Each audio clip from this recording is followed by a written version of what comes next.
Section 1. Home, the First School. Chapter 1. Importance of the Home School. Education begins at home. It is in the home that the education of the child is to begin. Here is his first school. Here, with his parents as instructors, he is to learn the lessons that are to guide him throughout life. Lessons of respect, obedience, reverence, self-control. The educational influences of the home are a decided power for good or for evil. They are in many respects silent and gradual, but if exerted, they become a far-reaching power for truth and righteousness. If the child is not instructed aright here, Satan will educate him through agencies of his choosing. How important, then, is the school in the home? Here, the foundations are laid. Upon all parents, there rests the obligation of giving physical, mental, and spiritual instruction. It should be the object of every parent to secure his child a well-balanced, symmetrical character. This is a work of no small magnitude and importance, a work requiring earnest thought and prayer, no less than patient, persevering effort.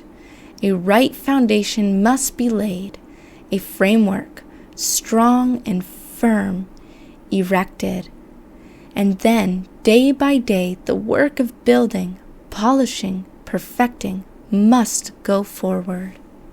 Deny the child anything but this right. Parents, remember that your home is a training school in which your children are to be prepared for the home above. Deny them anything rather than the education that they should receive in their earliest years. Allow no word of pettishness. Teach your child to be kind and patient. Teach them to be thoughtful to others. Thus, you are preparing them for higher ministry in religious things. The home should be a preparatory school where children and youth may be fitted to do service for the Master, preparatory to joining the higher school in the kingdom of God, not a secondary matter. Let not home education be regarded as a secondary matter. It occupies the first place in all true education. Fathers and mothers have entrusted to them the molding of their children's minds. How startling is the proverb, "As the twig is bent, the tree is inclined." This is to be applied to the training of our children.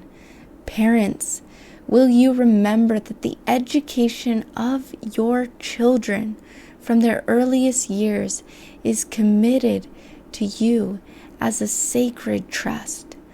These young trees are to be tenderly trained that they may be transplanted to the garden of the Lord.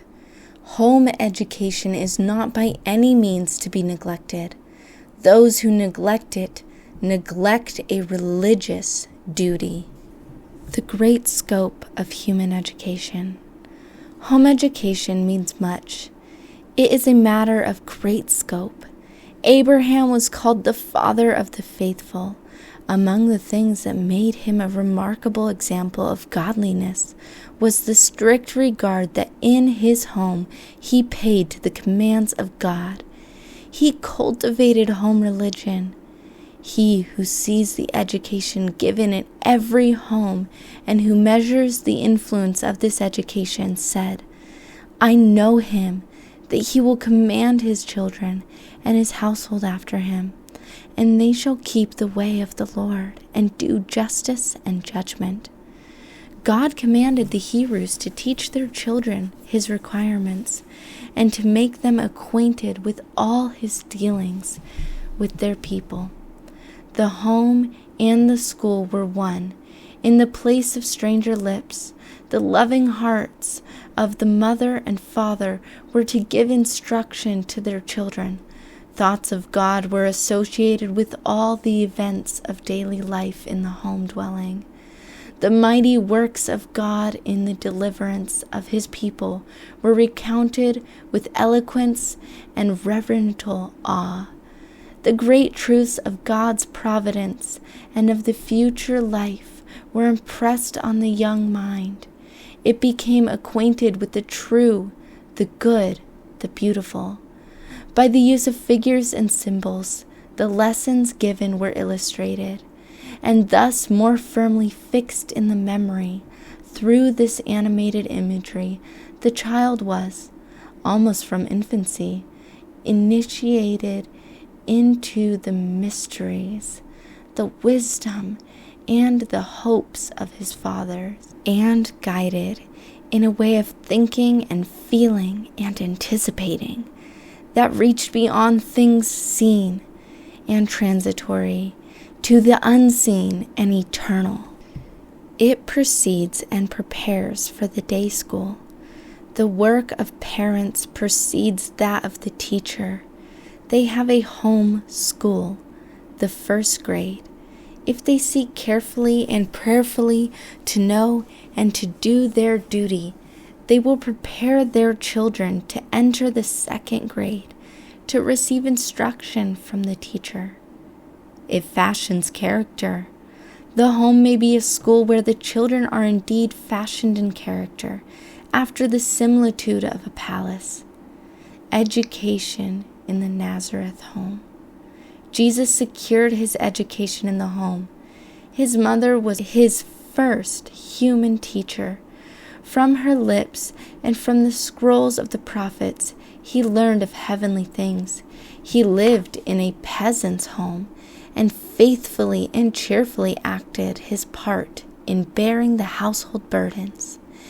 He who had been the commander of heaven was a willing servant, a loving, obedient son. He learned a trade, and with his own hands worked in the carpenter shop with Joseph.